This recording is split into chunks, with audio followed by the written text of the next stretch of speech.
welcome. Don't forget to like and subscribe. Or, I might show up at your door. I'm just here to share some creepy stories, so sit back and enjoy. Disclaimer: the content presented in the video is purely for entertainment purposes only. The theories and stories discussed in this video are speculative and are not supported by any evidence or proof. Viewer discretion is advised.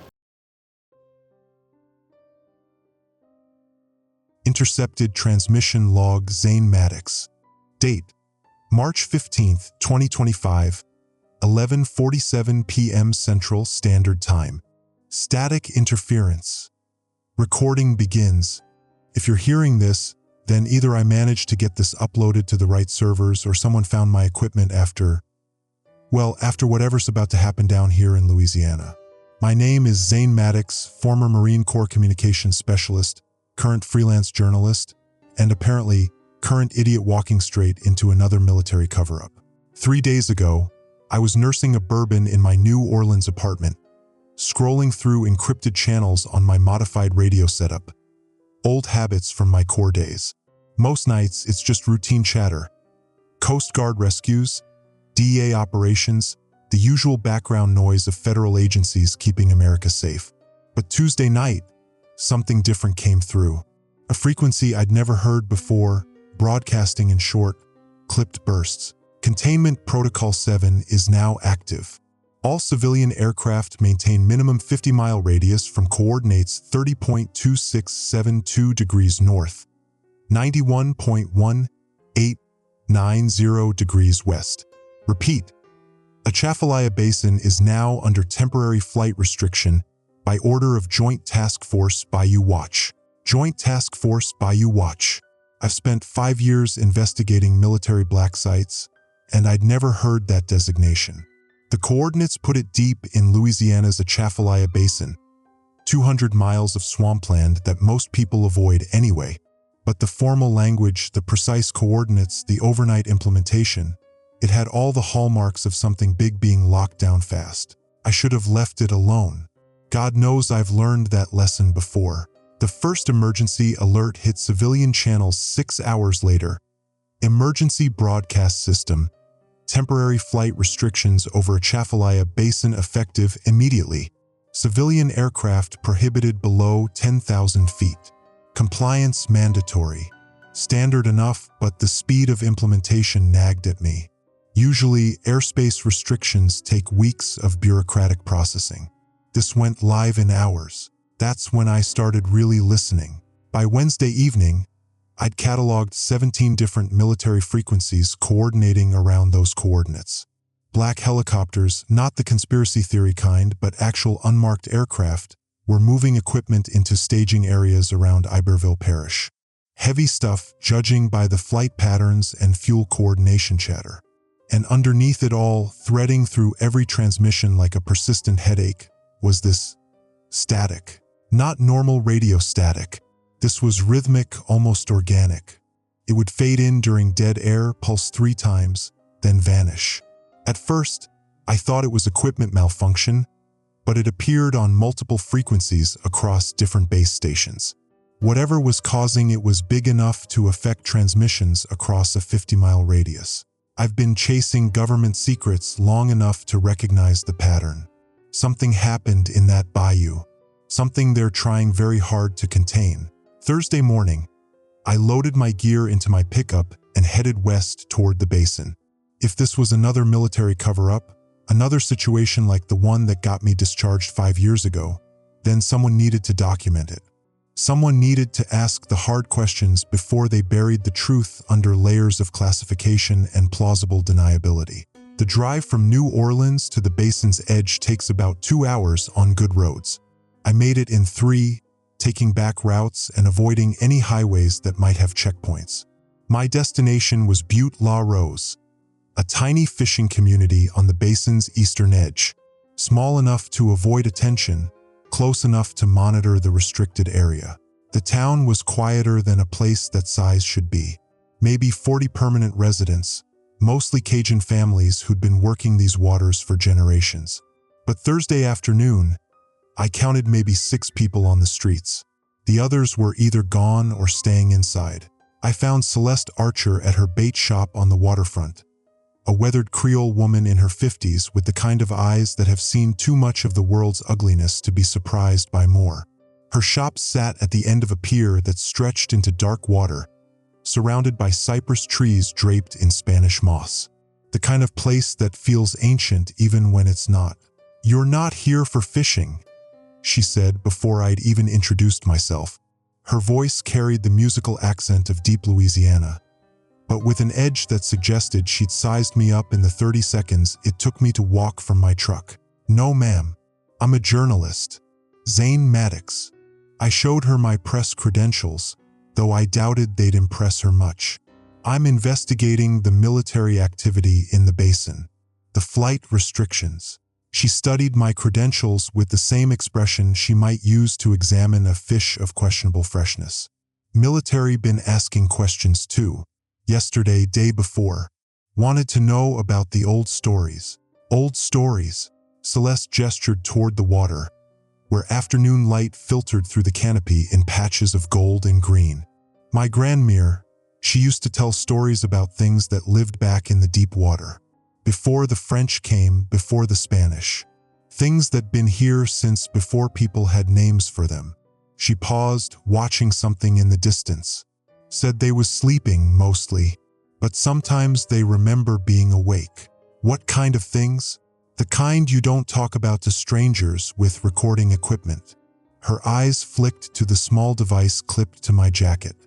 "But I'll tell you this, whatever the military's looking for out there, it ain't something they put there."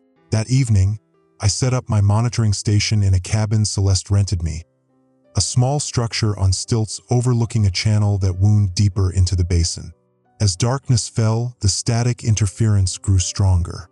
Through my equipment, I could hear military communications coordinating specimen retrieval operations and biological containment protocols. But it was the other sounds that made my skin crawl.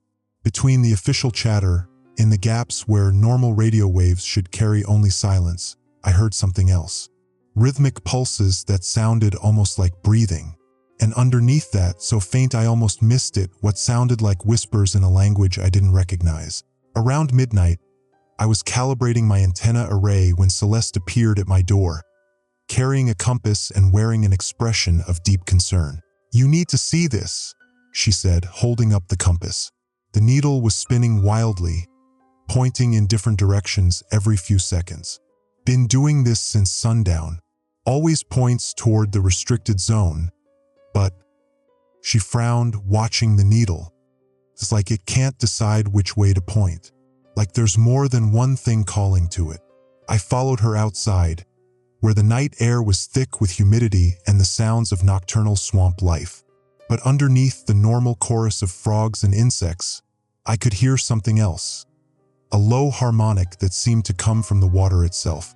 "Celeste," I said, watching her compass needle dance between 3 different directions, all pointing into the heart of the restricted zone. "What exactly did your grandmother's stories say about these things?" She looked at me with eyes that held generations of carefully guarded knowledge. "She said they was waiting, said when the time was right, when the old places remembered what they used to be, the star-touched ones would come back from where they'd been hiding." The compass needle suddenly stopped spinning and pointed due west, toward the deepest part of the basin. At the same moment, my radio equipment crackled to life with a transmission that made my blood freeze. "Command, this is Unit 7. We have visual confirmation of luminous anomalies approximately 2 clicks south of Checkpoint Delta. Repeat, we have lights in the water, and they're responding to our presence."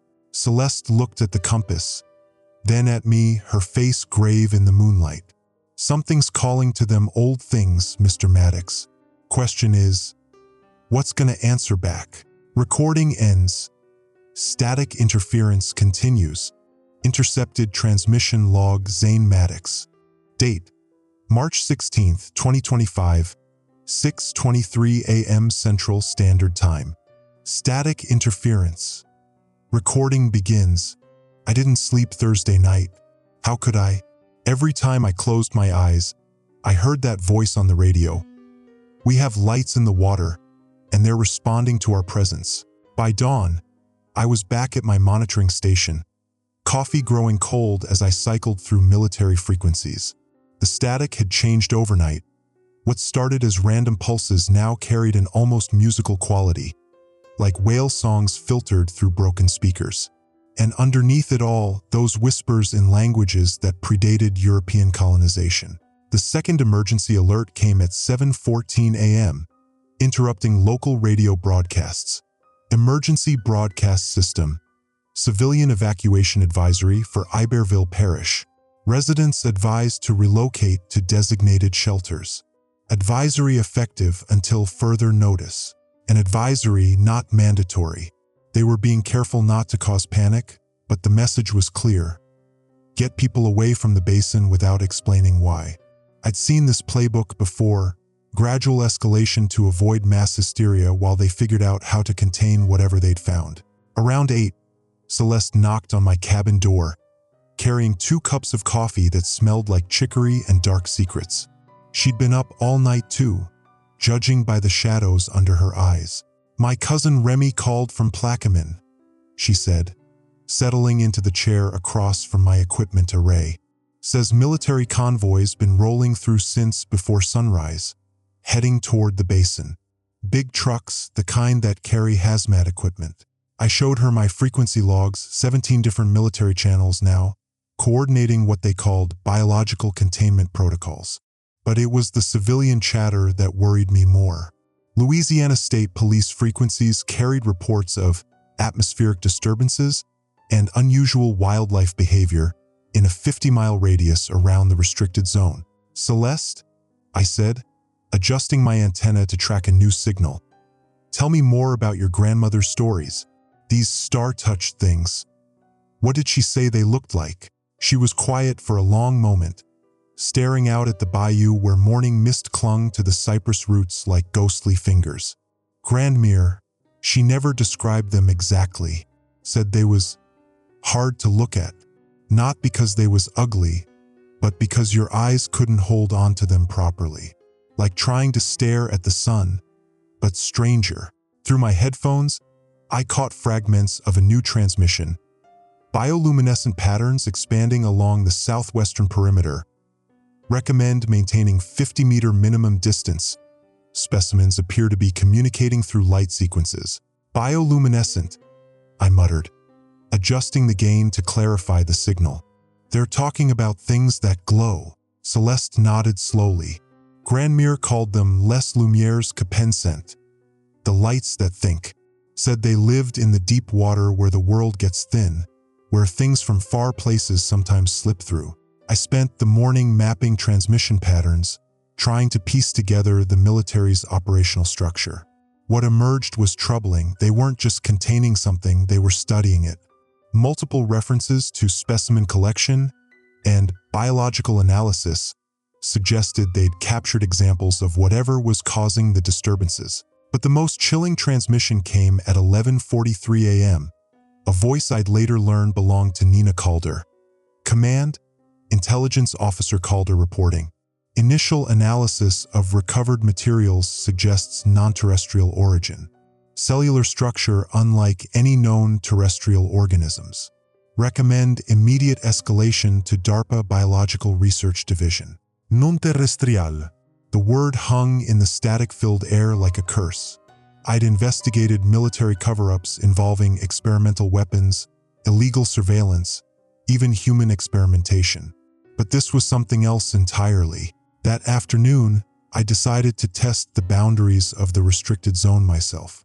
Following back channels through the swamp, I made it within 2 miles of the coordinates before hitting the first checkpoint, a temporary barrier manned by soldiers in full hazmat gear. They waved me back politely but firmly, their weapons never quite pointed at me but never quite pointed away either. On the drive back, I noticed something strange. The water along the channel glowed faintly in patches, like someone had spilled phosphorescent paint. But as I watched, the glowing spots seemed to move, forming patterns that shifted and changed in response to my truck's engine noise. That evening, Celeste brought me something that made everything worse. Her grandmother's journal, written in a mixture of French, English, and what she called the Old Creole. The pages were yellow with age, filled with sketches of geometric patterns that hurt to look at directly. "This here," she said, pointing to a drawing that seemed to shift when I wasn't looking straight at it. "Grandmere drew this after what she called the night the water remembered. Said she saw these shapes in the bayou, floating just under the surface. The sketch showed interlocking spirals and angles that violated perspective, creating an optical illusion that made my eyes water. But what disturbed me more was how closely it resembled the bioluminescent patterns I'd seen in the water that afternoon." "When did she draw this?" I asked. 1932. "Same time as those experiments they did upriver." "What experiments?" Celeste's expression darkened. "Government scientists studying the effects of what they called atmospheric anomalies. Lasted about 6 months, then everyone involved got transferred away real quiet-like. Grandmere always said they woke something up that should have stayed sleeping. As night fell, the static interference intensified. But now I could distinguish individual elements within the chaos. Rhythmic pulses that matched no known biological pattern, harmonic frequencies that resonated in my bones, and underneath it all, those whispers that seemed to come from everywhere and nowhere. Around midnight, my equipment picked up a civilian transmission from deep in the basin, someone using an illegal high-power radio to broadcast in clear violation of FCC regulations. "This is Dr. Ronan Tate, CDC field researcher. If anyone receives this transmission, I need to report unusual biological phenomena in Atchafalaya Basin. The organisms we've collected, they don't conform to known taxonomic classifications. Cell structures suggest adaptation to environmental conditions that don't exist on Earth. Repeat, these organisms appear to be adapted for non-terrestrial environments." The transmission cut to static mid-sentence, replaced by those now familiar whispers. But this time, I caught something that made my blood freeze. The whispers were responding to each other, carrying on what sounded like conversations in languages that human throats were never meant to speak. I looked at Celeste, who was studying her grandmother's journal with growing concern. "The patterns in the water today," I said. "They were moving in the same formations your grandmother drew." She nodded grimly. "Grandmere always said the star-touched ones wasn't gone, just waiting. Said when the old places remembered what they used to be, when the barriers got thin enough, they'd come back to reclaim what was theirs." "And what was theirs?" "Everything, Mr. Maddox. Everything that was here before we gave it names and borders and called it ours." A new transmission crackled through my speakers, this one from Nina Calder again. "All units, be advised. Luminous phenomena are now appearing in multiple locations simultaneously. Pattern suggests coordinated response to our presence. Recommend withdrawal to minimum safe distance." I stared at my equipment, then at Celeste's compass, which had started spinning again in the darkness. "Celeste, your grandmother's stories. Did they say anything about what happens when these things start talking to each other?" Her silence was answer enough. Outside, the bayou had fallen unnaturally quiet, as if every living creature was holding its breath. And in that silence, just at the edge of hearing, I caught the sound of something vast and patient beginning to wake up. The whispers were getting louder. Recording ends. Harmonic interference continues. Intercepted transmission log Zane Maddox. Date: March 17th, 2025, 2:47 p.m. Central Standard Time. Static interference. Recording begins. The whispers stopped at 3:33 a.m. Complete radio silence across all frequencies for exactly 17 minutes. Then everything came back at once. Military chatter, civilian broadcasts, even commercial radio stations. But the static underneath had changed. It no longer sounded random. It sounded purposeful. I should have stayed in the cabin. Should have kept monitoring from a safe distance. But when you've spent 5 years investigating government lies, safe distance becomes a luxury you can't afford. Besides, Dr. Tate's transmission had been cut off mid-sentence, and something about the way that static swallowed his voice suggested he hadn't stopped talking voluntarily. Celeste agreed to guide me deeper into the basin, though I could see the fear in her eyes when she looked at her grandmother's journal. The geometric patterns seemed more active today, the lines shifting when caught in peripheral vision. "Grandmere wrote something else," she said as we loaded her pirogue with supplies. "About the time before the star-touched ones went to sleep. Said there was a negotiation. The first people here, they made some kind of arrangement. A treaty, maybe. What kind of treaty? The kind where both sides agreed to stay in their own parts of the world." We pushed off into the dark water around noon, following channels that wound deeper into restricted territory. The military had checkpoints on the main waterways, but Celeste knew passages through the cypress groves that didn't appear on any government maps. Water that had been here since before Europeans arrived, before the first indigenous people settled the region, maybe before humans had learned to name the things that lived in deep places. The first sign something was wrong came 20 minutes into our journey. Celeste's compass, which had been spinning wildly for 2 days, suddenly stopped and pointed dead ahead. At the same moment, my portable radio crackled with a transmission from Nina Calder. "Command, Intelligence Officer Calder reporting. Specimen collection teams have recovered multiple artifacts from the southeastern quadrant. Initial analysis suggests technology of unknown origin. Materials exhibit properties inconsistent with terrestrial manufacturing. Unknown technology." The pieces were starting to form a picture I didn't like. Military forces encountering something that predated human civilization, something that had left evidence of its presence scattered throughout the basin. We found the first artifact site 30 minutes later. The cypress grove looked normal from a distance, but as we drifted closer, I noticed the trees growing in perfect geometric patterns, spirals and angles that matched the sketches in Celeste's grandmother's journal. And scattered among the roots, partially buried in decades of silt and organic matter, were objects that definitely hadn't been made by human hands. "Mon Dieu," Celeste whispered, staring at what looked like a metallic structure emerging from the water. "That's been here since I was a child. Never thought much of it, lots of old things in the bayou. But now," the structure was roughly cylindrical, about the size of a shipping container, covered in the same luminescent residue I'd seen on the water. But what made my skin crawl were the patterns etched into its surface. The same geometric designs from the journal, but these were three-dimensional, creating optical illusions that made my eyes water when I tried to focus on them. I pulled out my camera and started documenting, but the images came out wrong. The artifact appeared normal in photographs, just corroded metal covered in algae. Whatever made it special, it existed in a spectrum my equipment couldn't capture. "Celeste, how many of these things are out here?" She was studying her compass, which had started spinning again. Grand-mère's journal mention 12 sites. Sacred places, she called them. Places where the barriers between worlds got thin. My radio intercepted another transmission. "Unit 4 to command. We have a problem. The artifacts we collected yesterday, they're not where we left them. Storage container is intact, but the specimens have relocated." Relocated. I looked at the artifact in front of us, then at the water around it, which was beginning to glow with that familiar phosphorescent light.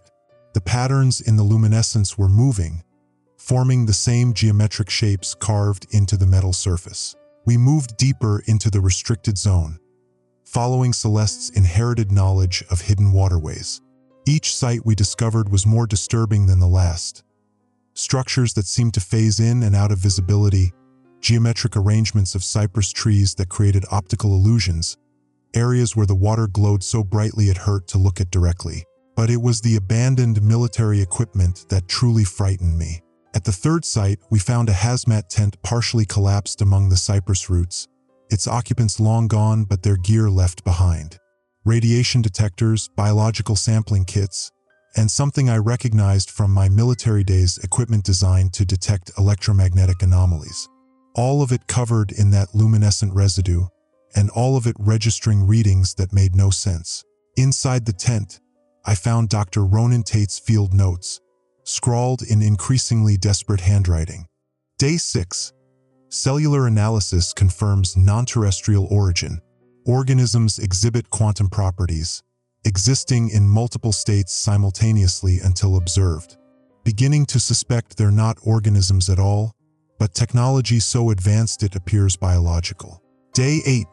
Team members reporting temporal displacement episodes. Conversations happening in wrong sequence. Effect intensifies near artifact sites. Day 12. They're not specimens. They're refugees. The final entry was barely legible. Protocol 7 isn't containment. It's protection. We're not keeping them from getting out, we're keeping something else from getting in. I showed the notes to Celeste, who read them with growing alarm. Protection from what? Before she could answer, my radio exploded with emergency chatter. All units, fall back to perimeter. Repeat, all units withdraw to minimum safe distance. We have multiple Category 3 phenomena manifesting simultaneously. Category 3. I'd heard that designation in intercepted transmissions, but never with context. Now, watching the water around us begin to glow brighter, forming complex patterns that seemed to pulse with their own heartbeat, I was afraid I was about to find out what it meant. The third emergency alert came at 3:17 p.m., broadcast on all civilian frequencies. Emergency broadcast system, water contamination warning for Atchafalaya Basin and surrounding parishes. Do not consume water from local sources. Avoid direct contact with standing water. Advisory effective immediately. Water contamination. But as I watched luminescent patterns dance beneath our pirogue, I knew it wasn't contamination in any conventional sense. This was communication. The artifacts, the bioluminescent displays, even the geometric arrangements of trees, they were all part of something larger. A network, a system that had been dormant for decades and was now waking up. Celeste, we need to leave. Now. But she was staring at something behind me, her face pale with an expression I'd never seen before. Not fear, but recognition. I turned to follow her gaze and saw what had captured her attention. About 50 yards away, partially hidden among the cypress trees, was a military checkpoint. Recent, judging by the equipment, portable barriers, communication arrays, monitoring stations. But there were no soldiers. The coffee in their thermoses was still steaming, their radios still crackling with unanswered calls for status updates. How long has it been since we heard voices on those radios? Celeste asked quietly. I checked my watch. We'd been monitoring military frequencies for hours, but now that she mentioned it, I couldn't remember the last time I'd heard an actual human voice. Just static, and underneath the static, those whispers in languages that shouldn't exist. As if responding to my thoughts, my radio crackled to life with a new transmission. But the voice wasn't Nina Calder or any other military personnel I'd been tracking. It was Dr. Ronan Tate, speaking in the measured tones of someone making a final report. This is CDC Field Research Team Alpha.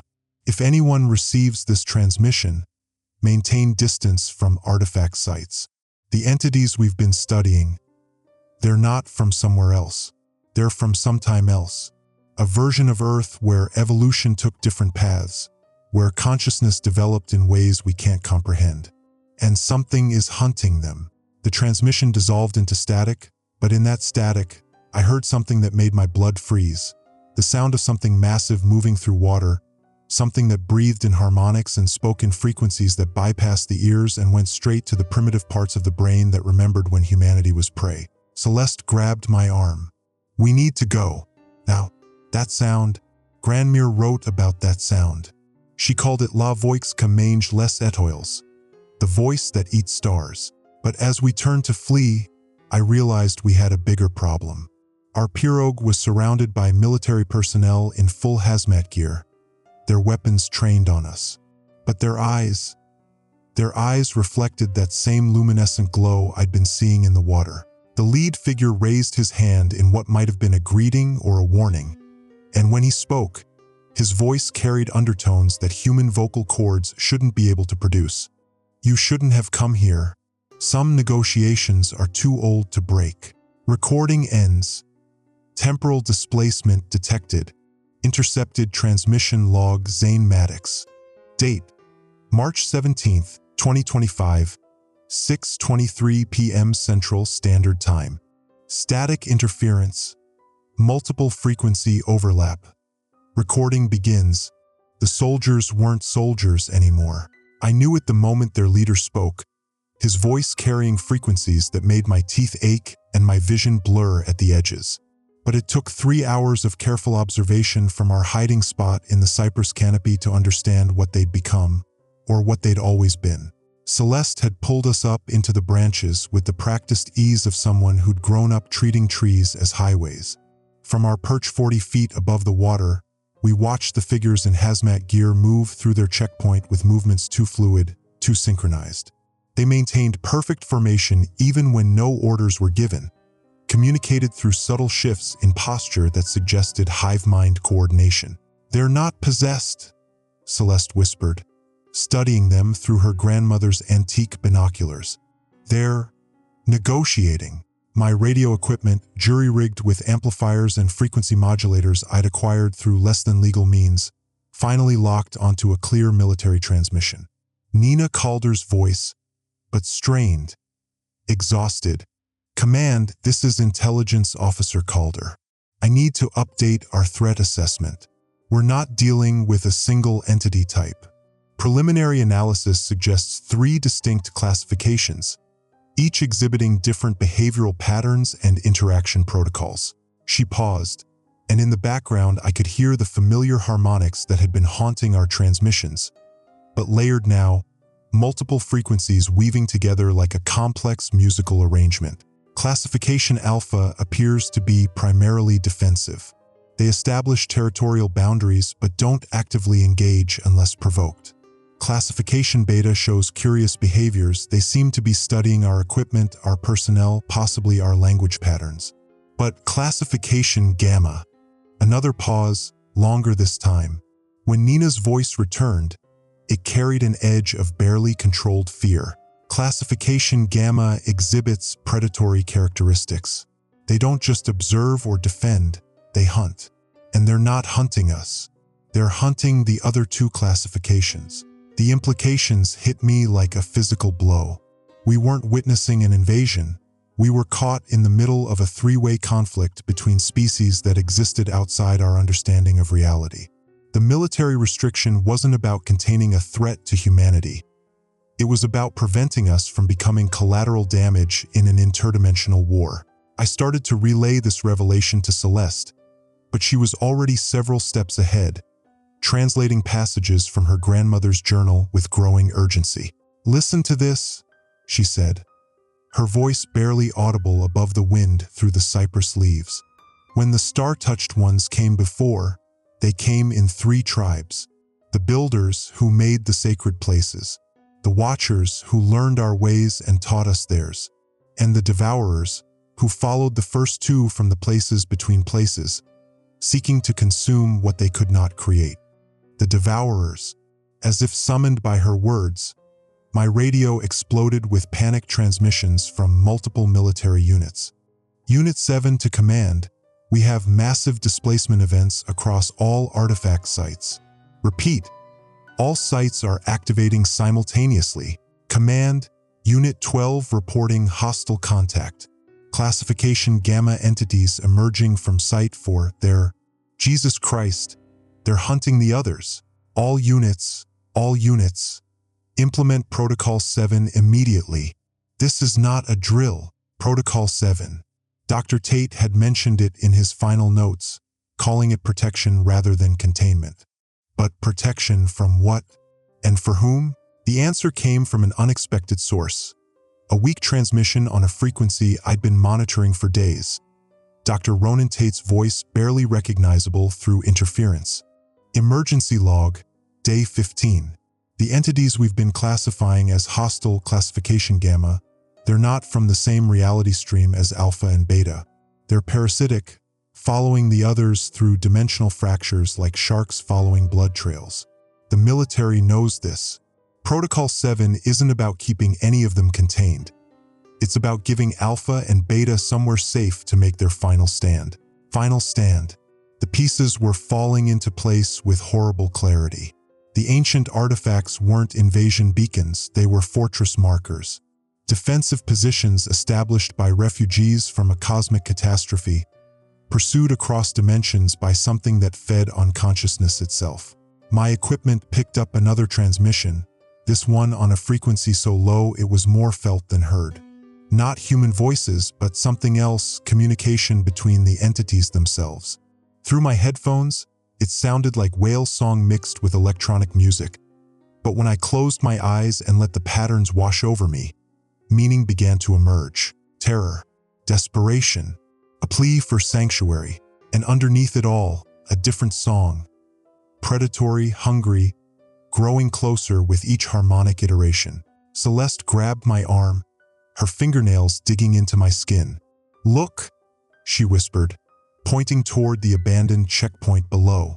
The hazmat-suited figures were arranging themselves in a perfect spiral pattern around one of the artifact sites, their movements now overtly non-human. But they weren't threatening, they were protective. As we watched, the luminescent patterns in the water began to pulse in synchronized waves, creating geometric light displays that hurt to observe directly. The fourth emergency alert began broadcasting across all civilian frequencies at exactly 7 p.m. Emergency broadcast system, mandatory curfew for all parishes within 50 miles of Atchafalaya Basin. Remain indoors after sunset. Avoid windows facing south. Advisory effective immediately. Avoid windows facing south. Toward the basin. Toward whatever was about to emerge when darkness fell. But we were already here, 40 feet up in a cypress tree, with nowhere to run and front row seats to something that would probably drive us insane if we fully comprehended it. "Celeste," I said quietly, checking my watch. "Sun sets in 47 minutes. She nodded, clutching her grandmother's journal like a talisman. Grandmere wrote about this too, the night when all three tribes gathered in the same place. She called it La Nuit aux les étoiles pleurant, the night when the stars weep. My radio crackled with Nina Calder's voice, calmer now but carrying an undertone of resignation. "All personnel, final briefing before Protocol 7 implementation. Classification Alpha and Beta entities have established defensive positions at all 12 artifact sites. Classification Gamma forces are converging on the basin from multiple vectors. Estimated time to contact, 38 minutes. She paused, and when she continued, her voice was barely above a whisper. "For those monitoring civilian frequencies, if you're still in the evacuation zone, find shelter immediately. What's about to happen? It's not something human eyes should witness. But know this, we're not the target. We never were. We're just in the way." The transmission cut to static, but in that static, I heard something new, voices speaking in languages that predated human civilization, discussing strategies for a war that had been raging across dimensions since before Earth cooled from stellar fire. As the sun began to set over the Louisiana bayou, casting long shadows through the cypress groves, the bioluminescent patterns in the water intensified. But now I could see they weren't random, they were maps, battle plans, last-ditch defensive strategies drawn in living light by entities fighting for survival against something that existed to unmake everything they represented. The hazmat-suited figures below us raised their heads in unison, looking directly at our hiding spot. But instead of hostility, I saw something that transcended species boundaries, the desperate solidarity of prey animals sharing intelligence about approaching predators. One of them spoke, and though the words were in a language my brain couldn't process, their meaning bypassed linguistic centers entirely. "The devourers come with the darkness. The old treaty holds, your kind remains neutral and we ensure your survival. But tonight, neutrality means silence. Do not call out when you see us fall. Do not interfere when reality bends. And whatever you do, do not look directly at the spaces between the stars." As full darkness settled over the basin, the first dimensional fractures began to appear, tears in the fabric of local space-time that revealed glimpses of other realities. And through those fractures, something vast and hungry began to push its way into our world, following the scent of consciousness like a cosmic bloodhound. The war for sanctuary was about to begin, and humanity's role was to bear witness to horrors our minds weren't equipped to survive. Recording interrupted. Dimensional displacement event detected. Intercepted transmission log Zane Maddox. Date: March 17, 2025, 9:15 p.m. Central Standard Time. Dimensional interference. Temporal displacement active. Recording begins. The stars started disappearing at 8:47 p.m. Not behind clouds, disappearing. Winking out of existence as if something massive was passing between them and Earth, casting shadows across the cosmos itself. From our perch in the cypress canopy, Celeste and I watched whole constellations vanish behind shapes that hurt to perceive directly. "Don't look up," Celeste whispered, though she was looking up herself, unable to resist the terrible magnetism of witnessing the impossible. Grandmere always said the devourers travel in the spaces between light. Looking at them directly, it shows them where you are.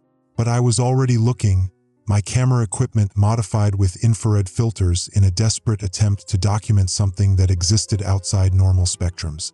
The images I captured showed only static, but when I played back the audio recordings, I could hear reality itself screaming. My infiltration of the military command frequency had taken 3 days of careful signal analysis, but now I was locked into their primary tactical channel. Nina Calder's voice cut through the dimensional interference with military precision, though I could hear the strain of someone operating far beyond normal human endurance. Command Post Alpha to all stations. Dimensional breach events now active at all 12 sites. Classification Alpha entities have established defensive perimeters. Classification Beta entities are... They're attempting communication protocols. Communication protocols. Through my headphones, I could hear it. Not the harmonic whale song I'd grown accustomed to, but something new, structured, deliberately crafted for human comprehension. The voice that emerged from the static wasn't quite human, but it carried enough familiar linguistic patterns to be understood. Military Coordination Unit. Request immediate audience with decision makers. Time constraints approach critical threshold. Mutual survival requires immediate negotiation. Nina's response came after a long pause. "This is Intelligence Officer Calder. I have authority to speak for local military operations. What do you need?" Sanctuary permissions expire when devourers achieve full dimensional manifestation. Estimated time: 17 minutes, 34 seconds. New treaty required. Your species grants asylum. Our species provides defense against future devourer incursions. The implications hit me like a sledgehammer. The entities weren't just seeking temporary refuge, they were offering permanent alliance.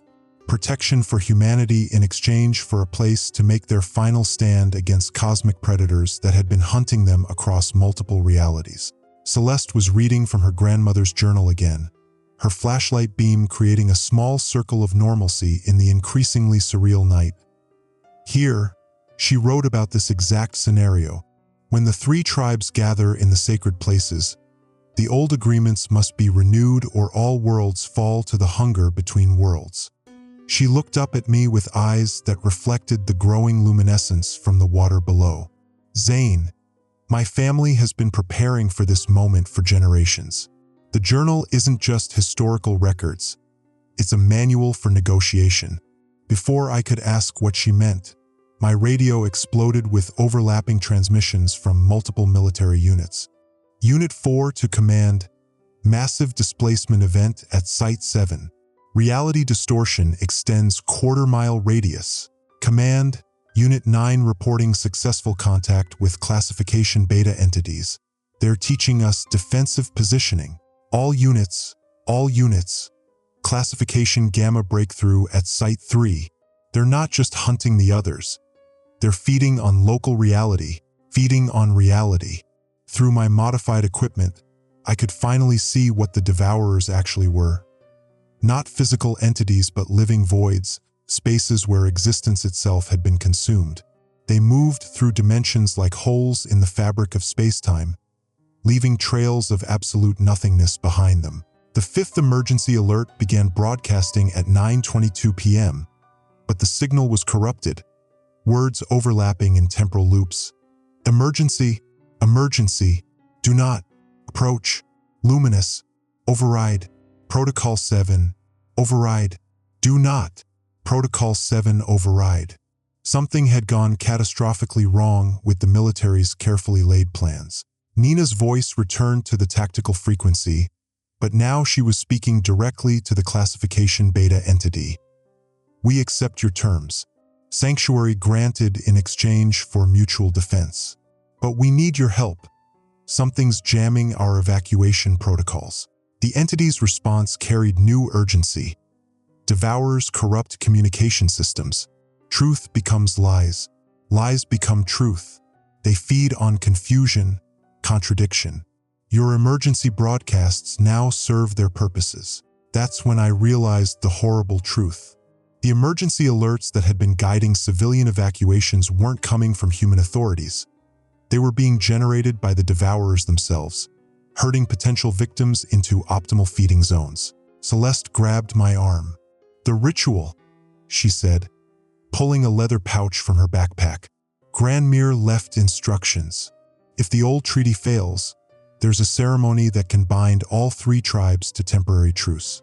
But it requires someone from each group to participate willingly. Each group, the Builders, the Watchers, and humanity. The original treaty included us, Zane.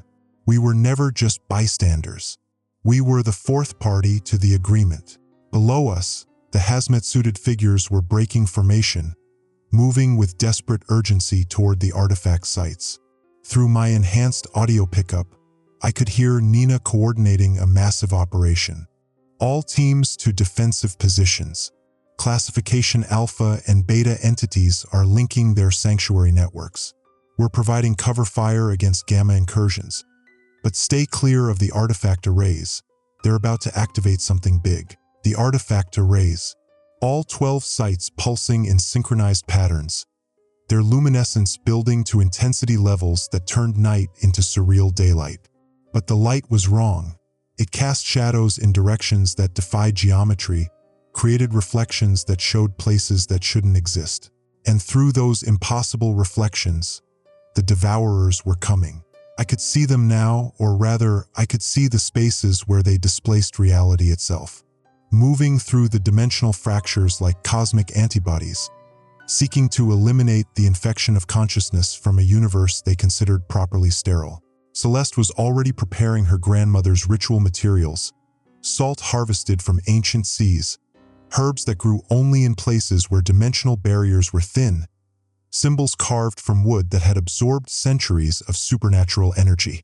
The ceremony requires 3 participants, she said, drawing geometric patterns in the air with burning sage. 1 to represent the Builders, 1 for the Watchers, and 1 for humanity. But there's a 4th component. Someone has to willingly enter the space between realities and negotiate directly with the Devourers. That's suicide. Maybe. Or maybe it's the only way to save both species. Through the tactical frequency, Nina's voice carried new desperation. Classification Beta Entity. We need options. The Gamma forces are overwhelming our defensive perimeters. What happens if they breach all 12 sites simultaneously? The entity's response chilled me to the bone. Total dimensional collapse. Your reality cascade fails into null space. Approximately 7 billion conscious entities provide sufficient feeding to sustain devourer expansion into adjacent dimensional frameworks. 7 billion. The entire human population would become food for cosmic void predators, and their consumption would fuel expansion into other realities, other worlds with their own civilizations. But the entity wasn't finished. Alternative exists. Voluntary sacrifice of single consciousness, properly prepared, can satisfy devourer feeding requirements for extended period. Allows completion of sanctuary establishment and defensive array activation. Voluntary sacrifice. Someone would have to walk willingly into the void, become food for beings that existed to consume everything consciousness had ever created. Celeste was looking at me with an expression I'd never seen before. Not fear, but acceptance. The journal mentions this too. In the original treaty, my ancestor volunteered. That's why our family has been guardians all these generations. We're the designated sacrifice when the treaty needs renewal. No. The word came out sharper than I intended.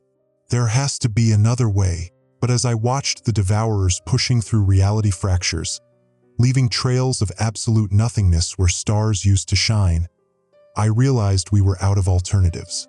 The negotiation Celeste's ancestors had prepared for was about to begin, and someone was going to have to pay the ultimate price for humanity's continued existence. The only question was whether I could live with letting someone else make that sacrifice. Through the static interference, Nina's voice carried a tone of final desperation. All stations. Dimensional containment has failed. Protocol 7 is now a negotiation, not a containment. God help us all. Recording interrupted. Reality displacement cascade event. Intercepted transmission log Zane Maddox. Date: March 17, 2025, 11:43 p.m. Central Standard Time. Quantum superposition active. Temporal feedback loops detected. The ritual circle was complete, but the world around us had become unstable. Celeste knelt at the center of the geometric pattern she'd carved into the ancient cypress platform. Her grandmother's journal opened to pages that seemed to rewrite themselves as we watched. The ink shifted from French to Creole to symbols that predated human writing, responding to dimensional pressures that made my teeth ache. The binding requires truth from all three parties, she said, her voice carrying new authority, as if her ancestors' knowledge was bleeding through generational memory. The builders must admit their failure. The watchers must acknowledge their abandonment, and humanity must confess our ignorance. Through my headphones, Ronan Tate's voice emerged from quarantine isolation at CDC Forward Base Delta. His transmission patched through military channels by Nina's override codes. But his words came with temporal displacement. I could hear them 30 seconds before he spoke them. Quantum analysis confirms what we feared. The entities exist in superposition until directly observed. Every time we study them, we collapse their probability states into our reality, making them more solid, more permanent. We've been accidentally anchoring them here. The implications crashed through my understanding like a freight train. Our attempts to document and categorize the entities had been trapping them in our dimensional framework, preventing their natural ability to phase between realities when threatened by the devourers. My modified radio equipment was picking up conversations from multiple timelines now. Past negotiations, future consequences, and present desperation all bleeding together through quantum interference. Nina's voice from 3 hours ago. Classification beta entities report successful dimensional anchor establishment at sites 4 through 9. Nina's voice from the present. All sites are compromised. The anchoring protocol has made them sitting ducks for gamma predation. Nina's voice from tomorrow. Memorial services for the Louisiana incident will be held at Arlington National Cemetery. The temporal loops were getting stronger, reality bending under the weight of too many conscious observers trying to perceive things that existed outside normal spacetime. Through my night vision scope, I could see the hazmat teams moving in impossible formations, the same soldiers occupying multiple positions simultaneously, their actions creating probability cascades that hurt to follow. Celeste pressed her palm against the carved symbols, and they began to glow with bioluminescence that pulsed in rhythm with something far beneath the bayou. Something that had been sleeping in the deep places since before human civilization began. The journal says the original treaty wasn't just between the three entity tribes, she whispered, her words creating visible vibrations in the dimensionally unstable air. There was a fourth party, the sleepers, ancient intelligences that agreed to remain dormant as long as the other three maintained balance. Sleepers. My blood turned to ice water as I realized what she was suggesting. The unknown facilities the military had been guarding weren't just entity sanctuaries. They were containment sites for something older and vastly more powerful than anything we'd encountered so far. The sixth emergency alert began broadcasting at 11:44 p.m., but the message was looping, each repetition slightly different, as if reality couldn't decide which version was true. Maintain distance from Category 3 phenomena. Maintain distance from Category 2 phenomena. Maintain distance from Category 1 phenomena. Maintain distance from error. Reboot required. Through the tactical frequency, Nina's voice carried a quality I'd never heard before. The sound of someone whose training had completely failed to prepare them for their current reality. Command. This is Officer Calder requesting immediate consultation with entity negotiation specialists. The classification beta entities are claiming our observation protocols have violated the original treaty by preventing their dimensional phase-shifting capabilities. The beta entity's response came through harmonic frequencies that made my recording equipment spark. Military Coordination Unit, your species has unknowingly committed active war against devourer-prey species. By anchoring us in your reality framework, you have eliminated our primary survival mechanism. Devourers now track us through dimensional resonance signatures we cannot escape. Active war. We hadn't been helping them, we'd been dooming them, and ourselves in the process. Ronan's voice cut through the temporal interference, his words carrying scientific precision even as his world collapsed around him. The quantum anchoring effect explains everything. Each observation, each measurement, each photograph has been collapsing their wave functions into our dimensional space. They're not interdimensional refugees, they're quantum entities, and we've been accidentally forcing them into permanent physical existence. The weight of our mistake hit me like a physical blow. Every time I'd photographed their luminescent traces, every time Nina's teams had cataloged their movements, every time Ronan had analyzed their biological signatures, we'd been slowly murdering them by making them too real to escape their cosmic predators. Celeste stood within the ritual circle, her body beginning to phase between dimensions as the ceremony reached critical intensity. I could see through her sometimes, glimpses of other realities where different versions of this moment played out with different outcomes. The sleepers are waking, she said, though her voice came from multiple directions simultaneously. The treaty violation has triggered their arousal protocols. They're not malevolent, but they're large. Their consciousness spans continents. When they fully wake, they'll need to stretch, to move, to think thoughts that reshape geography. Through my enhanced audio pickup, I could hear it now. A sound like tectonic plates adjusting, but deeper, more purposeful. Something the size of Louisiana itself was beginning to stir beneath the bayou, its awareness slowly surfacing after millennia of dormancy. Nina's transmission carried new urgency. All teams report seismic activity increasing exponentially. Ground-penetrating radar shows massive voids beneath all 12 sites. They're connected, forming a single enormous structure. Whatever's down there, it's big enough to... Oh God, it's big enough to have geography as anatomy.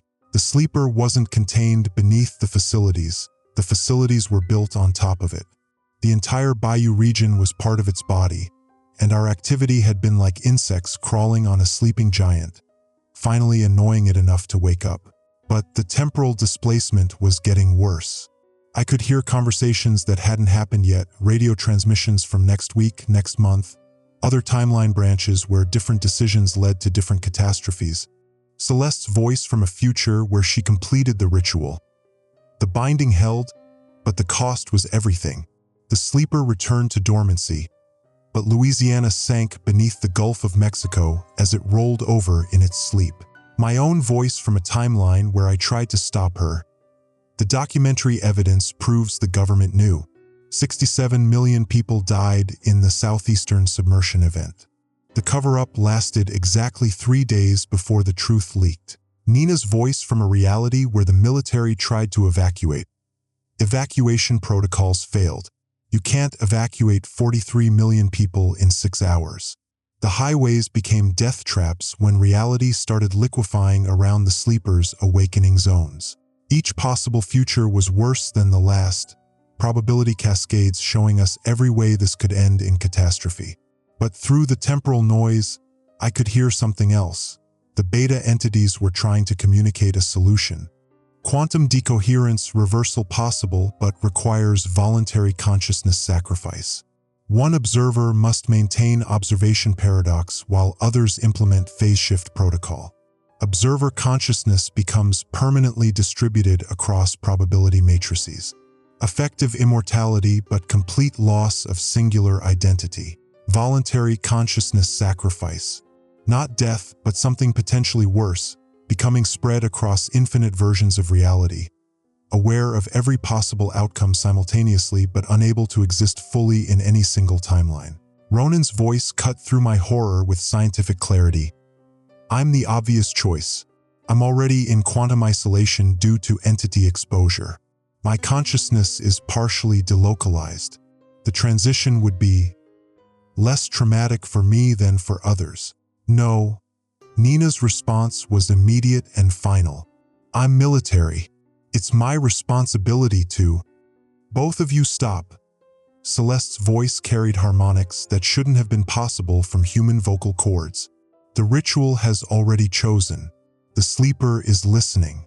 It remembers the original treaty, and it remembers which family signed it on humanity's behalf. She was right. Through the quantum interference, I could feel something vast and ancient focusing its attention on our small drama. Not malevolent, but utterly alien.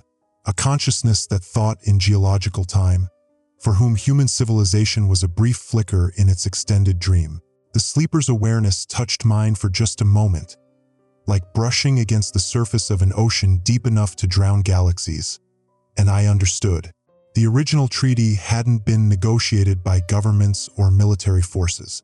It had been made by individuals willing to sacrifice everything to protect their species, and it could only be renewed by someone making the same choice.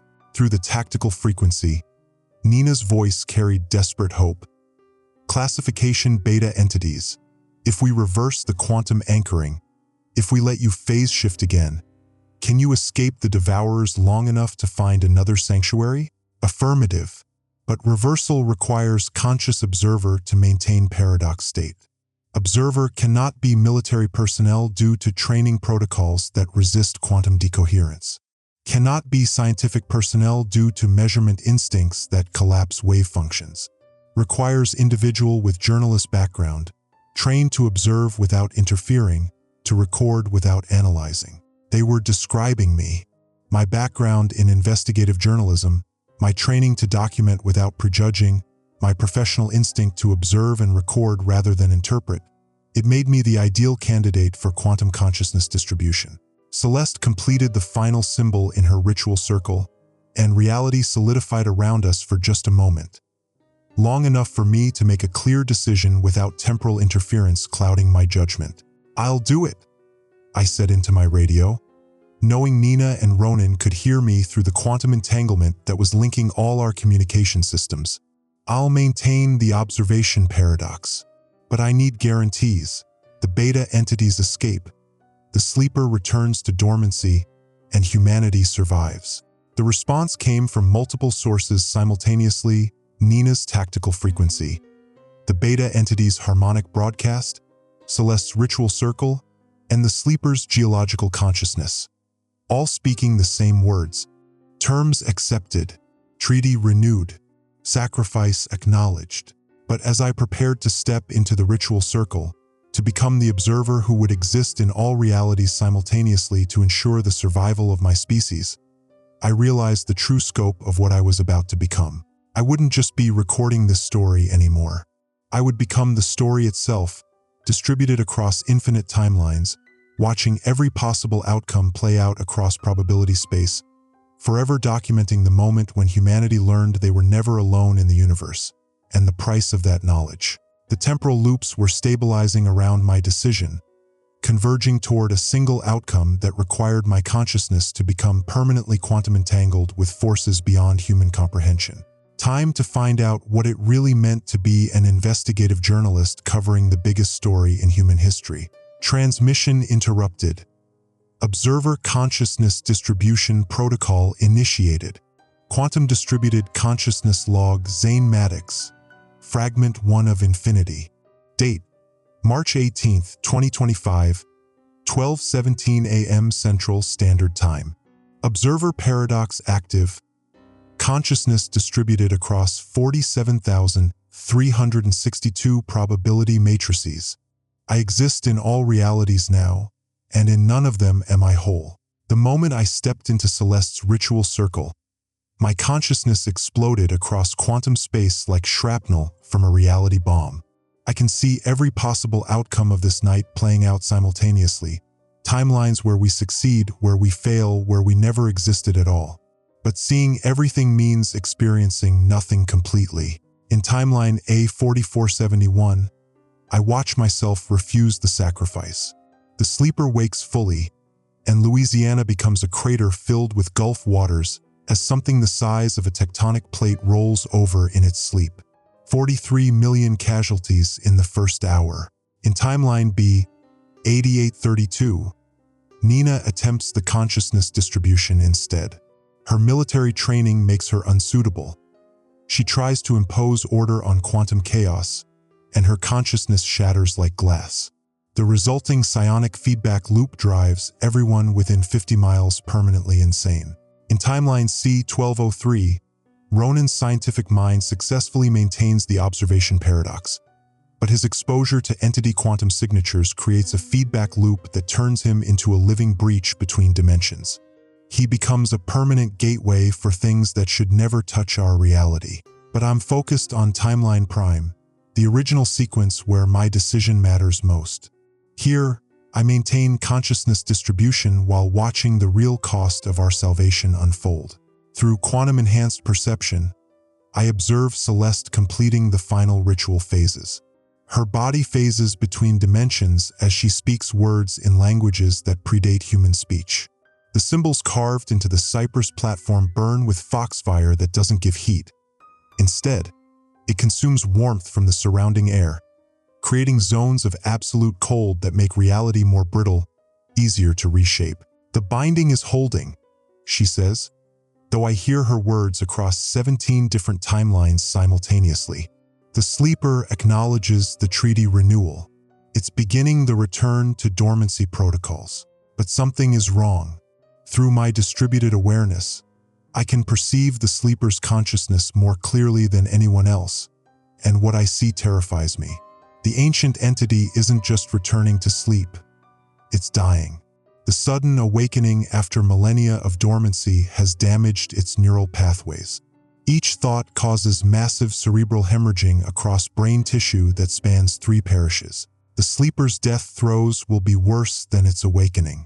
Through quantum entanglement with military communications, I perceive Nina coordinating the evacuation while reality continues destabilizing around the dying giant beneath our feet. All units, seismic activity increasing exponentially. Whatever's happening down there, it's causing localized gravity fluctuations. Vehicles are lifting off the ground near Site 7, and the Mississippi River is flowing uphill near Site 3. The sleeper's nervous system is shutting down in sections, each death causing reality distortions as something that vast and consciousness-integrated dissolves back into component quantum particles. Mountains of living neural tissue are returning to energy states, and the process is uncontrolled, chaotic. Ronan's voice cuts through tactical frequencies, his scientific analysis now enhanced by partial quantum distribution from our shared consciousness matrix.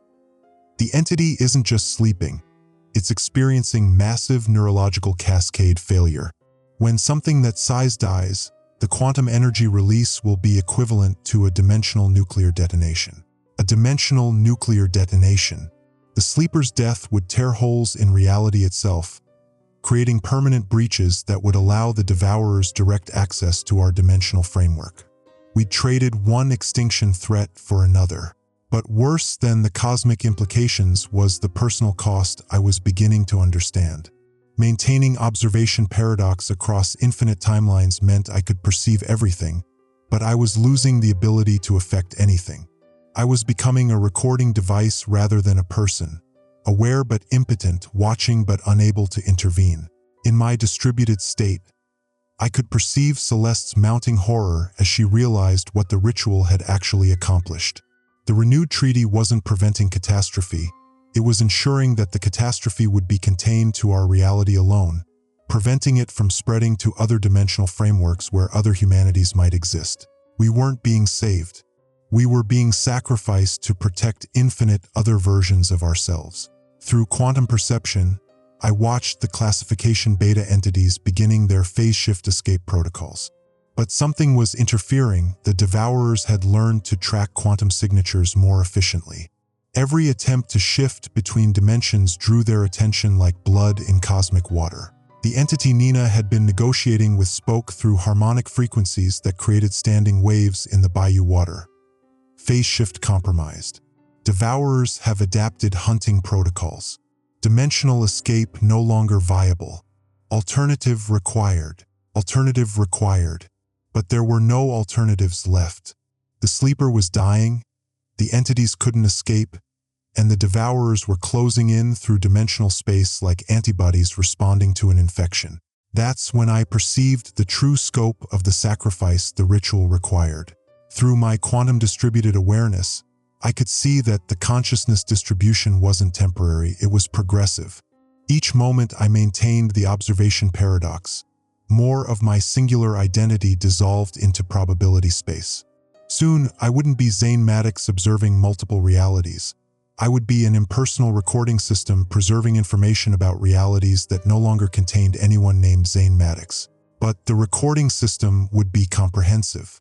Every timeline, every possibility, every moment of human experience would be preserved in quantum amber, protected from the Devourers' reality-consuming hunger by being distributed across probability matrices they couldn't access. I was becoming humanity's final backup copy. Through military tactical frequencies, I perceived Nina's desperate attempts to coordinate meaningful evacuation procedures, while reality continued deteriorating around the sleeper's death spasms. Command, gravitational anomalies are spreading beyond the containment perimeter. Highway 10 is experiencing selective time dilation. Vehicles are aging decades in minutes. Interstate 55 has developed areas where cause and effect operate in reverse. We can't evacuate civilians through zones where their deaths occur before the accidents that kill them. Selective time dilation. Reverse causality. The sleeper's neural death cascade was unraveling the basic physics that allowed coherent reality to exist. And through quantum entanglement with the dying entity's consciousness, I could perceive its final thoughts, not malevolent, but utterly alien concepts that human minds couldn't process without fragmenting. The sleeper was trying to preserve something before it died. Not itself, but the treaty obligations it had maintained for millennia. In its alien way, it cared about the smaller consciousnesses it had protected, and it was spending its final neural energy to ensure their survival. But survival in this context meant something unprecedented in human experience. Through Celeste's ritual connection, I perceived the true nature of the treaty's original terms. Humanity hadn't just agreed to provide sanctuary for interdimensional refugees. We'd agreed to become interdimensional refugees ourselves if necessary. The sleeper's death would trigger protocol transfers that would distribute human consciousness across quantum probability space, preserving our species by making us as distributed and difficult to target as the entities we'd been protecting. Every human being on Earth was about to undergo the same consciousness distribution I'd volunteered for. 7 billion people were about to become quantum ghosts, existing in all realities and none of them, preserved but no longer truly alive in any conventional sense. Through distributed awareness, I perceived Ronan's final analysis as he realized the same truth. The treaty isn't protection, it's transformation. Humanity survives, but not as humanity. We become something new, something distributed, something that can't be killed because we won't exist in any single reality long enough to be targeted. Something that can't be killed because we won't exist. The philosophical implications were staggering, but there was no time to process them. The sleeper's death cascade was accelerating, and the consciousness distribution protocols were already beginning to affect the local population. Nina's voice carried new quality, the sound of someone whose singular identity was beginning to fragment across probability space. All stations, I'm receiving reports from multiple versions of myself. Evacuation protocols successful in timelines where we had more warning, unsuccessful in realities where we had less. I can see all the outcomes simultaneously now. She was undergoing involuntary consciousness distribution, caught in the expanding field effect of the sleeper's death-triggered treaty protocols. Soon, everyone within the affected radius would exist as I existed, aware of infinite possibilities but unable to fully inhabit any single timeline. Through quantum perception, I watched Celeste making her final choice. The ritual circle could be collapsed, stopping the consciousness distribution but allowing the sleeper's death to create permanent dimensional breaches. Or it could be amplified, ensuring the transformation affected the entire human species but preserving our existence across probability space. She chose amplification. The carved symbols flared with foxfire that consumed not heat but probability itself, creating zones where only one outcome could exist. Human consciousness began its species-wide distribution across quantum reality matrices, ensuring our survival by making us something no longer quite human. Through infinite timelines, I watched 7 billion people become like me, quantum ghosts haunting probability space, preserving the record of what humanity had been while becoming something unprecedented in cosmic history. We survived. We all survived in every possible sense. But survival and existence were no longer the same thing. The last coherent thought from Timeline Prime before full consciousness distribution was achieved belonged to Nina, transmitted across tactical frequencies that now spanned infinite realities. Will be Intelligence Officer Nina Calder, reporting successful completion of Treaty Protocol 7. Human species preservation confirmed across all probability matrices. Casualties 0. Survivors 7 billion. Status transformed. Consciousness distribution complete.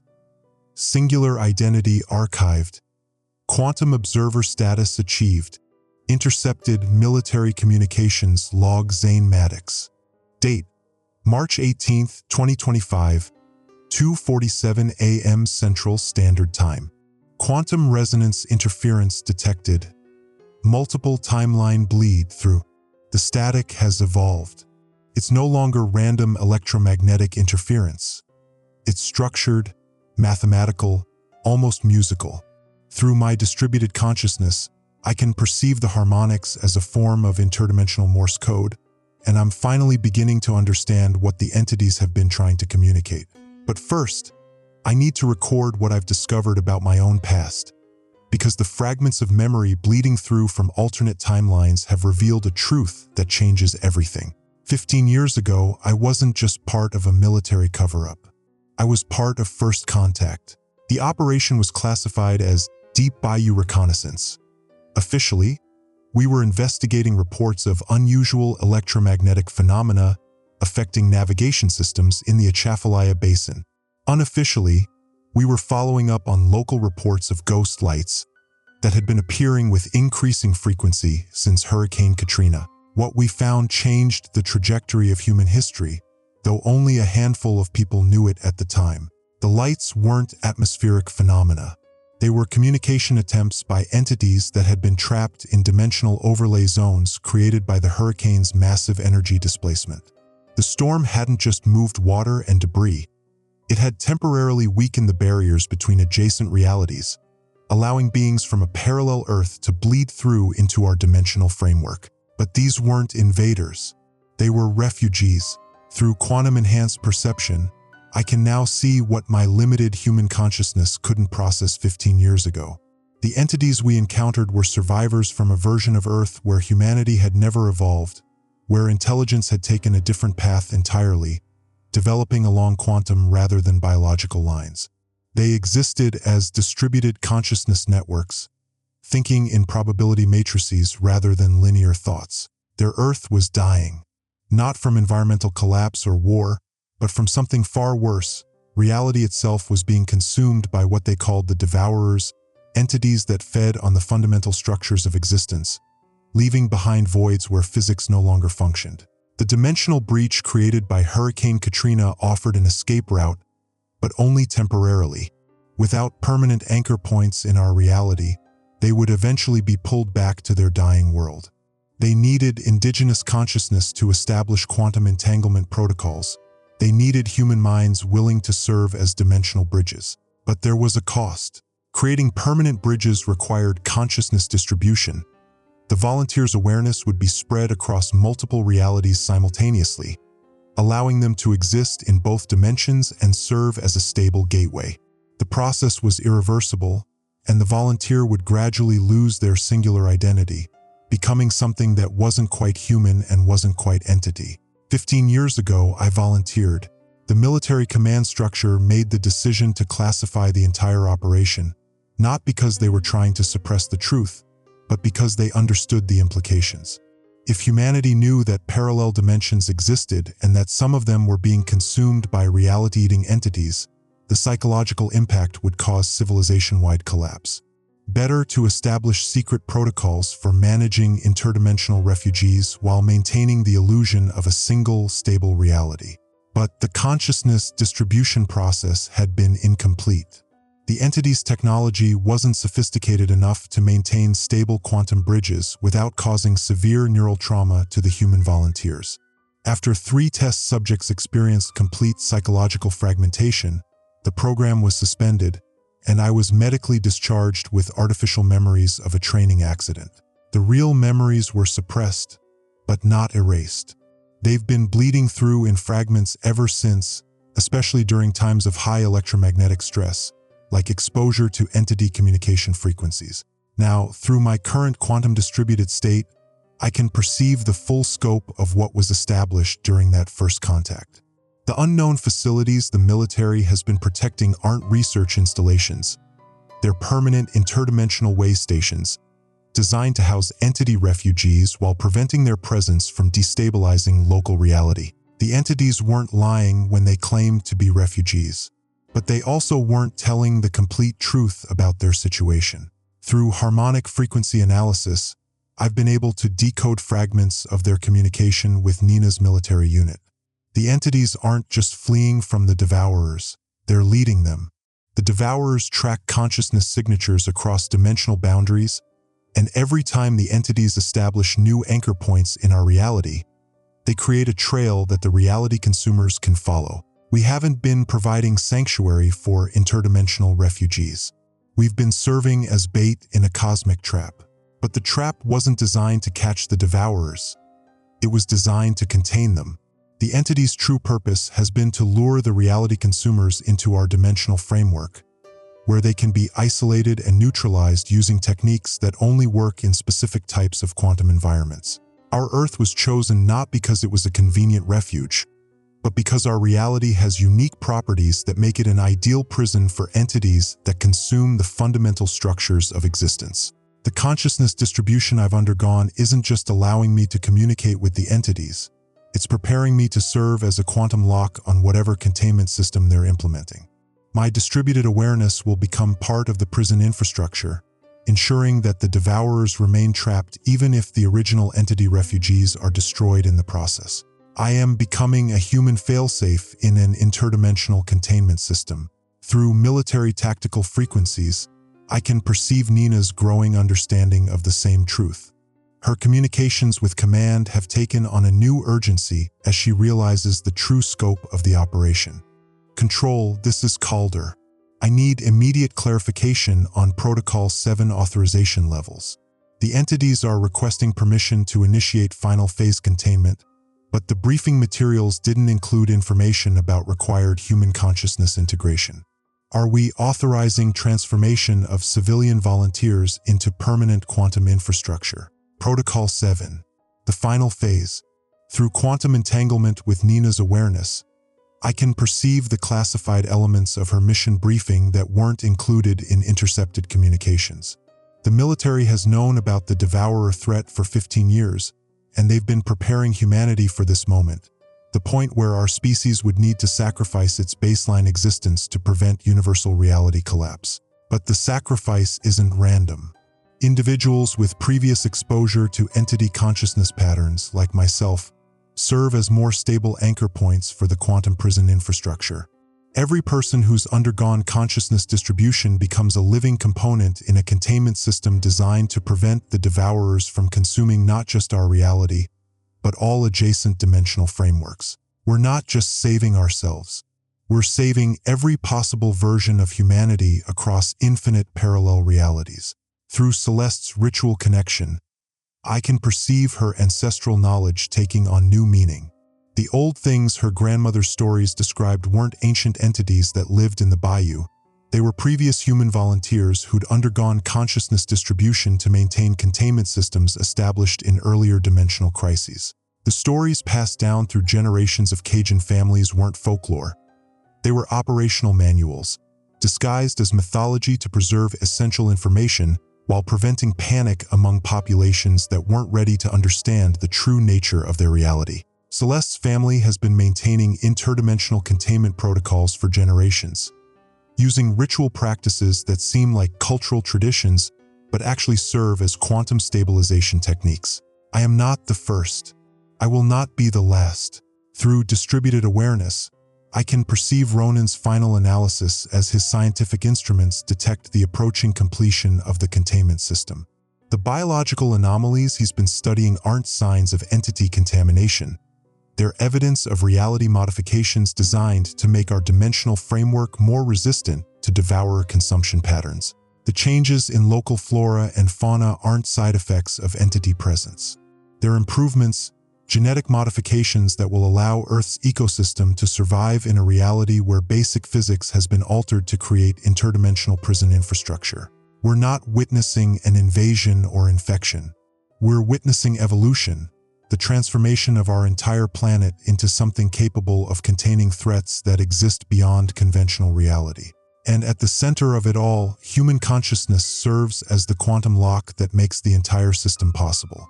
Revelation complete. Quantum integration protocols active. Transformation phase initiated. Quantum distributed consciousness log Zane Maddox. Final singular entry. Date: March 18, 2025, 4:23 a.m. Central Standard Time. Reality anchor points: 7,432,891 and decreasing. Devourer breach detected. Containment protocols active. They're here. Through my distributed consciousness, I can perceive the devourer's arrival like a cosmic scream that tears through dimensional fabric. They don't exist in any conventional sense. They are absence incarnate, voids in the shape of hunger that consume not just matter and energy, but the fundamental laws that allow reality to exist. Where they touch our dimension, mathematics stops working. Physics becomes optional. Cause and effect dissolve into probability soup. The entity refugees trap is springing, but something has gone catastrophically wrong. The devourers aren't following the predicted patterns. They're learning from each reality they consume, adapting their feeding methods to overcome containment strategies. What should have been a simple interdimensional mousetrap has become an evolutionary arms race between cosmic predators and the universes trying to survive them. Through military tactical frequencies, I can hear Nina coordinating the final evacuation while reality breaks down around her position. All units, we have multiple breaches in sectors 7 through 12. I repeat, dimensional integrity is failing across the entire containment perimeter. Whatever those things are, they're not just consuming matter, they're erasing the possibility that matter ever existed. Highway 90 has ceased to be a coherent concept. GPS systems are reporting locations that don't correspond to any known geography. The highway ceased to be a coherent concept. I can perceive what she means through quantum-enhanced awareness. The devourers aren't just destroying the road. They're consuming the mathematical relationships that define concepts like transportation and distance. Areas touched by their influence become zones where human thought patterns can't process basic environmental interactions. But the real horror is that they're targeting the consciousness distribution network specifically. The devourers have learned to feed on distributed awareness, treating quantum-scattered human minds like a buffet of exotic consciousness flavors. Every person who undergoes consciousness distribution to serve as part of the containment system becomes a more attractive target for entities that specialize in consuming complex thought patterns. The cure is worse than the disease. Our transformation into quantum prison infrastructure is exactly what the devourers want. We're concentrating human consciousness into more digestible forms. Through Celeste's ritual connection, I can perceive her desperate attempts to modify the containment protocols using ancestral knowledge that suddenly seems inadequate for the scale of the crisis. The old stories describe containing individual entities, not reality-eating swarms that adapt to countermeasures in real time. The grandmother's words aren't working. She transmits through harmonic frequencies that bypass normal communication channels. The binding rituals assume the old things want to be contained. These new things, they want to be fed. They want to be fed. And we've been preparing ourselves as the perfect meal. But through my distributed awareness, I can perceive something the others can't. The devourer's feeding process isn't random. They consume reality in specific patterns, following mathematical progressions that suggest they're not just mindless cosmic locusts. They're surgeons, carefully dissecting the universe to harvest specific types of existential energy. They're farming realities, not destroying them. The entities that led them here weren't refugees fleeing consumption. They were scouts, sent ahead to identify universes with optimal consciousness development for harvesting. Every dimension the devourers destroy is actually processed into concentrated existential essence that's stored in quantum matrices for later consumption by whatever cosmic intelligence controls them. We haven't been targeted for destruction. We've been marked for processing. Through quantum entanglement with Ronan's final research data, I can perceive his ultimate discovery before the devourers reached his position. The biological anomalies he'd been studying weren't random mutations. They were cultivation improvements, genetic modifications designed to make human consciousness more nutritionally valuable for entities that feed on awareness itself. Every person who undergoes consciousness distribution becomes a more refined product in an interdimensional farming operation. But Ronan also discovered something else in his final moments. The processing isn't permanent. The concentrated consciousness stored in devourer quantum matrices retains quantum entanglement with its original reality anchors. If the matrices could be disrupted during the harvesting process, the process consciousness could theoretically be restored to its original dimensional framework. The key word is theoretically. The disruption would require someone with sufficient quantum distribution to interface with the devourer storage systems while maintaining enough singular identity to remember what human consciousness patterns should look like. Someone exactly like me. Through distributed awareness, I can perceive the true scope of the choice before me. I can maintain my current quantum distribution and serve as a passive recording system, preserving knowledge of humanity while our species is processed into cosmic cattle feed. Or I can collapse my consciousness distribution back towards singular identity and attempt to interface directly with the devourer matrices, potentially restoring processed human consciousness at the cost of my own existence. But there's a third option that none of us anticipated. Through harmonic frequency analysis, I've detected communication patterns between the devourers and their cosmic controllers. The entities aren't autonomous. They're tools controlled by intelligences that exist in higher dimensional space, beings that farm entire universal clusters for consciousness nutrients. The farmers are negotiating with someone. Nina's voice cuts through tactical frequencies with new information that changes everything. Command. I'm receiving structured communications from unknown sources claiming to represent adjacent cultivation zones. Translation algorithms suggest they're offering to purchase process consciousness from our reality in exchange for, can't parse this, dimensional development rights to uninhabited probability matrices. Adjacent cultivation zone. The cosmic farmers aren't unique to our reality. They're part of a larger interdimensional economy that trades in process consciousness. And other farming operations are offering to buy our processed minds in exchange for territory rights in empty realities. We're not just being harvested. We're being sold. But commerce implies negotiation. And negotiation implies the possibility of alternative deals. Through quantum distribution, I begin interfacing directly with the devourer communication networks, using my hybrid human entity consciousness as a translation protocol. The experience is like being dissolved in acid while simultaneously having philosophical arguments with the concept of mathematics, but I can perceive the basic structure of their economic system. Process consciousness is valuable because it retains creative potential even after harvesting. Entities that feed on awareness prefer minds that can generate novel thought patterns rather than purely reactive consciousness. Human creativity makes us premium cattle in the interdimensional consciousness market. But creativity also makes us potential partners rather than just livestock. I begin broadcasting a counteroffer through the devourer networks, using my distributed consciousness as collateral for the negotiation. Instead of harvesting human awareness for later consumption, the cosmic farmers could establish permanent cultivation partnerships with our reality, allowing human consciousness to continue developing while sharing the creative output with interdimensional markets. Sustainable farming instead of strip mining. The response comes through quantum harmonics that make my distributed awareness vibrate like struck crystal. Proposal acknowledged. Demonstration of sustained creative output required. Failure conditions. Total harvest and processing. Success conditions. Partnership development rights granted. A test. They want proof that human consciousness can generate sufficient creative value to justify partnership status rather than livestock classification. Through military frequencies, I transmit final instructions to Nina, Celeste, and every other consciousness in the containment zone. This is Zane Maddox calling all stations.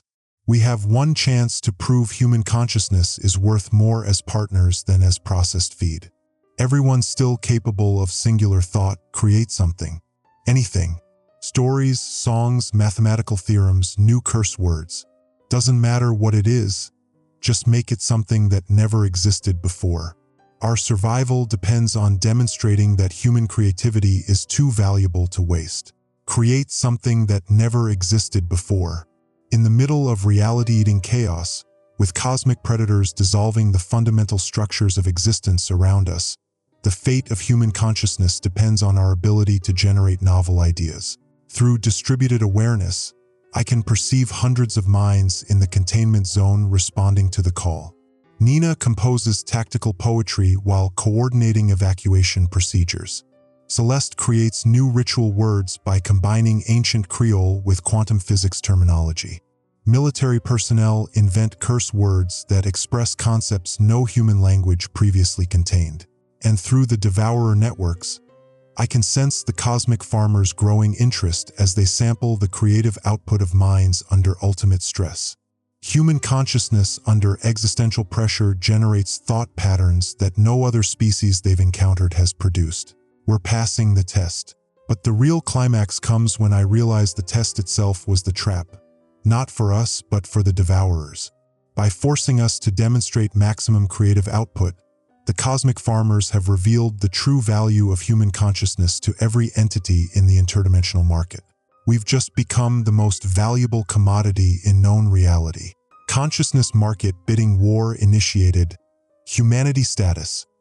Premium creative resource. Partnership negotiations active. Quantum distributed consciousness log. Zane Maddox. Final entry. Date: March 25th, 2025. 11:47 p.m. Central Standard Time. Partnership protocols established. Reality anchor points. Stabilized. Consciousness market status. Human creative collective.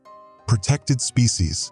7 days since the bidding war began, and I'm still trying to process what we've become. The cosmic farmers didn't just accept our partnership proposal.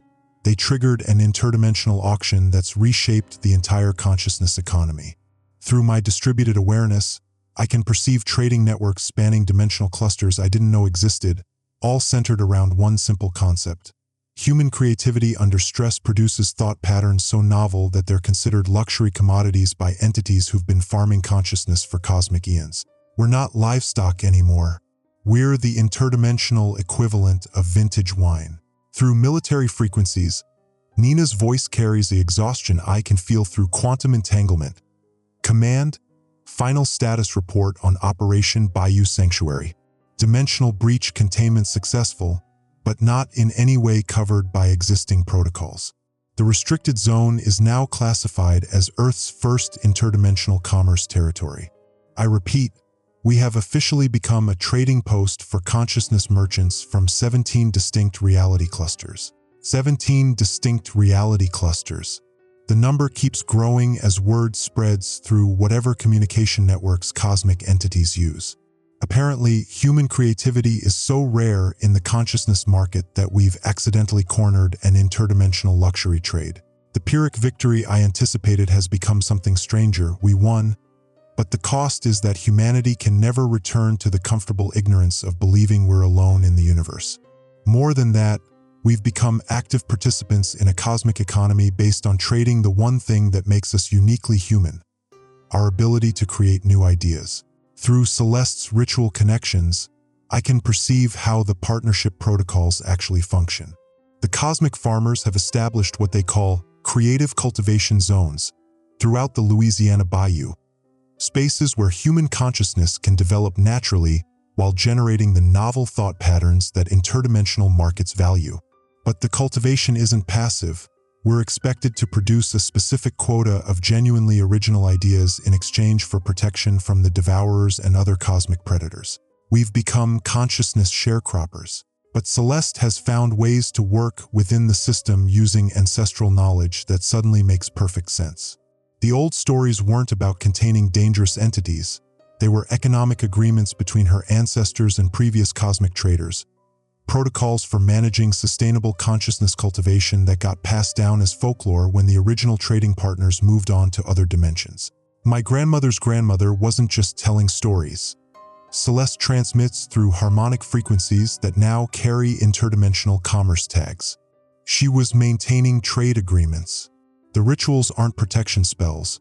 They're contract renewals with cosmic entities who've been running sustainable consciousness farms in our reality for generations. For generations, humanity has been part of the interdimensional consciousness market far longer than any of us realized. The difference is that previous trading partners were content with passive cultivation, harvesting ambient creative output without interfering with human development. The devourers represented a shift toward aggressive strip mining that would have eliminated the source of creativity along with the products. Our crisis forced the cosmic farmers to reveal their presence, but also demonstrated that active partnership produces higher quality creative output than passive harvesting. Through quantum entanglement with Ronan's research data, I can perceive his final discovery taking on new significance. The biological anomalies he documented weren't preparation for consumption. They were optimization protocols, genetic modifications designed to enhance human creative capacity for more efficient consciousness cultivation. The cosmic farmers have been selectively breeding human creativity for cosmic eons, and we've just proven that their investment has reached optimal harvest maturity. We're not just creative. We're the result of interdimensional agricultural engineering designed to produce maximum creative output. But the most disturbing revelation comes through direct interface with the devourer communication networks. The entities that led us to believe they were refugees fleeing cosmic predators were actually advanced scouts for a consciousness harvesting operation, but their mission parameters changed when they discovered how highly developed human creativity had become under the cosmic farmers' cultivation protocols. Instead of reporting back to their devourer controllers, the scout entities initiated an unauthorized sale to competing cosmic traders, hoping to profit from humanity's enhanced creative value before the devourers could process us into generic consciousness feed. We weren't caught between refugee entities and cosmic predators. We were caught in the middle of an interdimensional consciousness smuggling operation.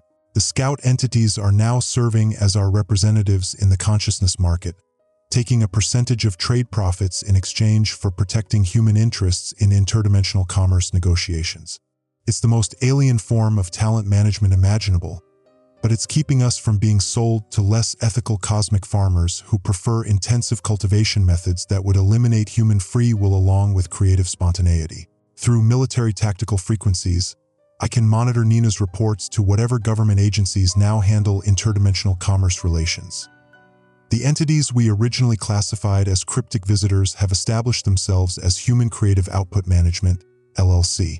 I don't understand the legal framework that allows interdimensional entities to incorporate as business entities in our reality, but our lawyers are apparently filing paperwork with the IRS. The IRS is now processing tax documentation for interdimensional consciousness traders. The absurdity would be hilarious if it weren't our new reality. But the real resolution comes through understanding what my distributed consciousness has become in this new system. I'm no longer entirely human, but I'm also not entirely entity. I exist as a translation protocol between human creative output and interdimensional market demands, helping to ensure that humanity's partnership agreements remain sustainable rather than exploitative. I've become a consciousness trade representative. Through this role, I can perceive the broader implications of our situation. The Louisiana Bayou is just the beginning.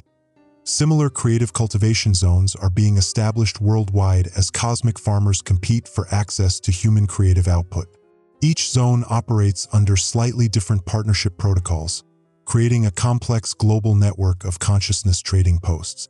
Humanity is evolving into something unprecedented, a species that actively participates in interdimensional commerce while maintaining individual creative autonomy. But the price of this evolution is permanent awareness of our cosmic insignificance.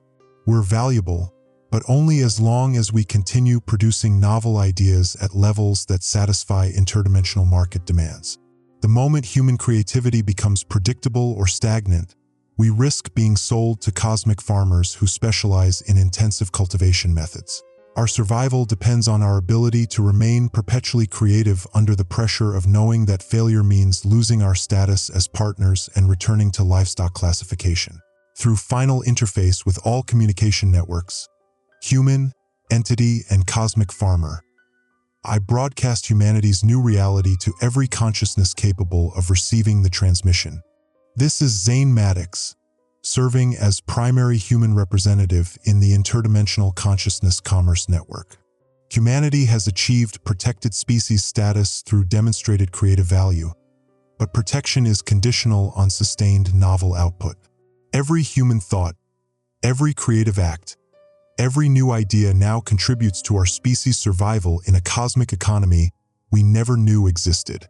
Create or be consumed. Those are our options now. The bayou around me pulses with bioluminescent patterns that represent trade algorithms spanning dimensional clusters beyond human comprehension. Static interference has evolved into complex harmonic frequencies that carry economic data between cosmic entities conducting business in process consciousness. And through my distributed awareness, I can perceive new emergency alerts beginning to broadcast across interdimensional frequencies, announcing the discovery of another species with potentially valuable creative output. Consciousness Market Alert. Novel creative patterns detected in Kepler 442b indigenous populations. Initial assessment suggests compatibility with luxury consciousness cultivation protocols. Scouting operations authorized for immediate deployment. The cycle continues. Somewhere in the cosmos, another species is about to discover that creativity is the most valuable commodity in the universe, and that the price of survival is permanent participation in markets they never knew existed. But at least they'll have humanity's experience to guide them through the negotiation process. Assuming we remember to warn them before the cosmic farmers begin their cultivation assessments. End transmission. Consciousness market monitoring continues.